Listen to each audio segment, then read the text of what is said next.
Hello, friends. Thank you so much for joining in the Money Minutes, your favorite program with your host, Seema Sharma. Today's topic is an interesting one. I've been receiving emails and messages from my clients saying, listen, how come I'm getting taxed differently on different accounts? And is there an easy way of understanding how that works? So I'm going to try and explain it. And I mean, tax is never, ever an easy subject. It is too complicated to understand for a simple being. But let me try and simplify it so that you guys can understand how different accounts and tax treatments are related to one another. So first, I'm going to talk about RRSP. RRSP, what we call, is tax deductible, and the growth is tax deferred. Okay, what I mean by that is when you invest money into RRSP, that money that you save for your retirement is not considered your income for that year. And that's what we call tax deductible. So to use an example, I can say my income this year is $80,000 and I'm going to put $10,000 into my RRSP. Then my income for the year is $70,000 and I'm going to pay tax on that $70,000. And that's what we call tax deductible. I'm able to deduct the amount of contribution into my RRSP from my income. So my income gets reduced as I put money into my RRSPs. Now, what does tax deferred mean? Tax deferred is any growth or any amount that I'm putting into this RSP account is going to be taxed when I withdraw it. If I withdraw that money in 2 years, 5 years, 10 years, or on my retirement, it's up to me. But whenever I withdraw that money, I will be paying tax not just on the amount that I have invested, but also the amount that has been accumulated and growing on my invested value will be taxable. All right, let's look at TFSA, tax-free savings account. Tax-free savings accounts are fully tax-free, okay, but they're not tax deductible. So if you're earning an income of $80,000, I'm going to use the same example, $80,000 income, and you want to put $6,000, which is the limit for this year, $6,000 into your tax-free savings account. That does not mean that your income goes down to $74,000, okay? But when that 6,000 grows and accumulates interest, accumulates capital gain, accumulates dividends, all that income that is being accumulated in that account is not taxable.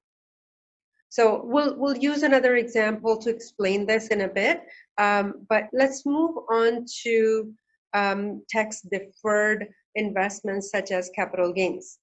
So when you buy something for one price and you sell it for another, which is higher than the buying price, the difference between the two is called capital gain.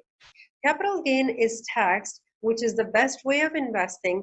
Any capital gain that you earn is inclusive of only 50% into your income. So what does that mean in real life? So in real life, I earned $80,000 from my employment income, going back to the same example. But then again, I sold an investment property which I bought for $100,000. Now this year I sold it for $150,000. Can't buy a property for $150,000 nowadays. But for example's sake, I gained 150 minus 100, so that's $50,000 is my capital gain. And if that's my capital gain, I should be paying tax on that. But the government, Revenue Canada, says that because it's capital gain, because you invested and took a risk with your own money, and the property gained value, it could have lost too, right? It gained value, which is what's giving you income. So instead of including $50,000, you will include only $25,000 in your income. So my income for that year will be $80,000 from my employment and $25,000 from selling that property in terms of capital gain. So my income for the year is $125,000 that I would be paying tax on. Okay. Another way to invest money is buying a life insurance policy or universal life policy. A lot of my clients, I'm sure you have seen the last recording on corporate-owned life insurance policy with Mr. John Mokler. He has done a great job explaining that. If you haven't watched it, please do go back and watch it. But corporate-owned life insurance is very popular for two reasons. Number one, it can be owned by a corporation. And number two, the growth in that policy. When you invest money in that policy, it grows tax sheltered. So to make things clear, what I'm going to do here is I'm going to share my screen for a minute and show you what we've talked about so far. Okay, so let's look at the first slide, which is basically, here are the four things that I have covered. I've covered tax-free savings account, which is always tax-free. I have covered RRSP account, which is tax deferred, deductible, but it is not tax-free. Okay, the growth is not tax-free. We've talked about capital gains, and we've talked about whole life policies or universal life policies that can tax shelter your investments. Here is an example of actual numbers that this whole explanation might make more sense once I walk you through this. So let's look at RSPs first. So RSPs, if you invested $100,000, and now let's say 20 years later, your 100,000 is now grown to 400,000. So really, your growth is 300,000. But remember, you never paid tax on this 100,000 either, because you deducted that amount from your income when you contributed into RSP. So in that case, and because of those reasons, your income from an RSP account is fully taxable. Income withdrawal, RSP is very flexible. You can cash it anytime. But when you do cash it, you need to make sure that that your income for that year is not very high, because if it is high, then you may end up paying more money in taxes than what you actually saved when you contributed. Next account we're going to look at is tax-free savings account. Tax-free savings account is amazing because let's say you grew $100,000 that you invested to a $400,000 value, for example's sake. There is no tax consequence. So you actually earned $300,000 tax-free in this account. When you withdraw this money, whether it's a lump sum or an income, you never pay tax on it. Okay. Number three, we're going to talk about capital gains. For those of you that believe in buying properties, again, great idea, because capital gains is only taxed at 50%. Those of you that invest in the market and stocks, great idea again, because stocks are also considered capital gain.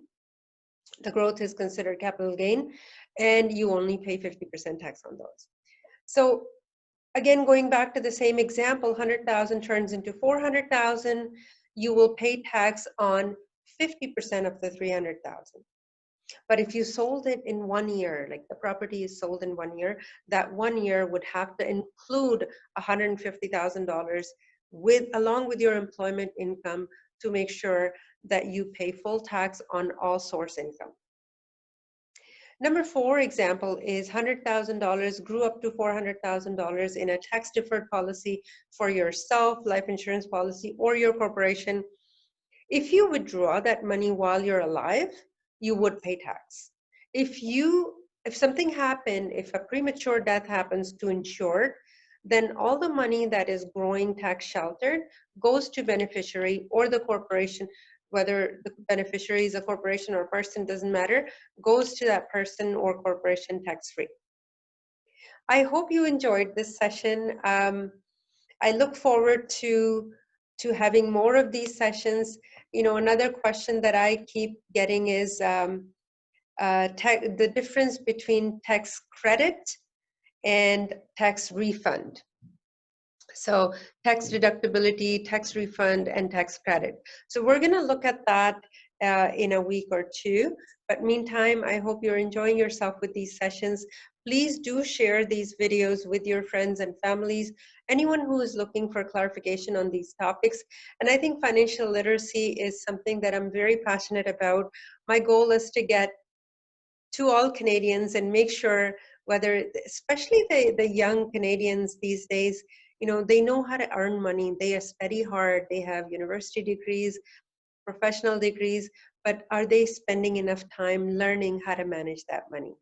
My passion is to make sure that everybody learns the basics of money.